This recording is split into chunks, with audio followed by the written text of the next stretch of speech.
There are two main reasons why you should learn about ESG investing.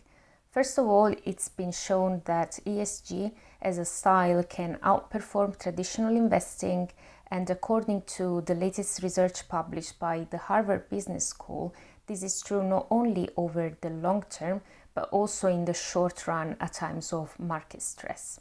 But more importantly, this space is growing so fast that institutional investors and other big players in the industry are hiring thousands of ESG analysts. So if you're a student, if you're a career changer and want to get a job in the sector, learning about ESG factors can really give you an edge over other applicants. After watching this video, you'll have learned about ESG, what it means, how managers do it, what are the different investment styles that exist under this general acronym.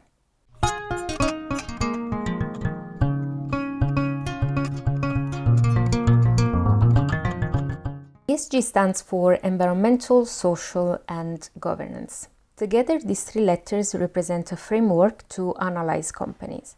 While in standard investing, you analyze companies by assessing their profitability, their solvency, how they're positioned in their niche, etc., with ESG, we incorporate additional non-strictly financial factors. What are these factors then? Well, for example, carbon footprints, waste management policies, labor standards, and the board of directors, among others. The idea is that these are not strictly financial metrics, but can tell you a lot about the sustainability of the company and its business model and how much they are exposed to regulatory risks.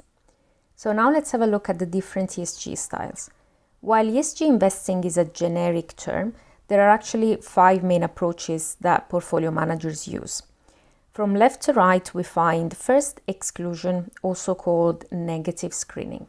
This is basically the bare minimum you can do in order to be considered an ESG investor.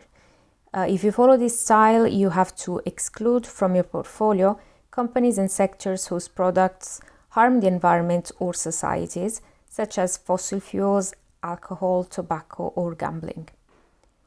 Positive tilt, well, after you've excluded uninvestable companies, you can rank the survivor from best to worst in terms of ESG as defined by an external agency or a rating provider such as Sustainalytics or MSCI. Afterwards, you can tilt your portfolio in such a way that you invest more in companies that score better and underweight the worst performers. Best in class. Here we go one step further and we only invest in those companies that are ESG leaders in their peer group.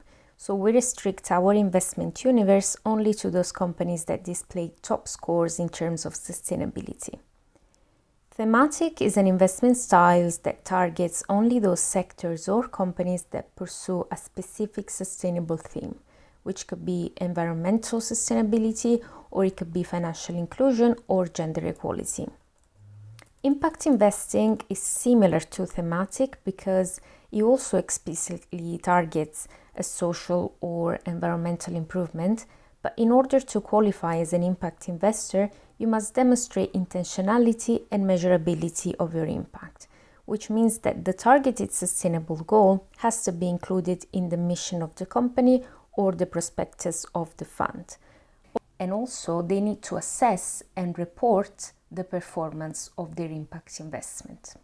In order to assess and map the impact, managers now use the United Nations Sustainable Development Goals. This blueprint was first discussed in 2015 as an ambitious plan of 17 objectives to achieve by 2030. The main themes that emerge from this are decreasing inequalities, achieving decent work for all, and eliminate hunger and poverty, while at the same time keep combating the environmental challenges of our era and preserving life on land and underwater. That was everything for today. Thank you so much for watching, and I'll see you soon.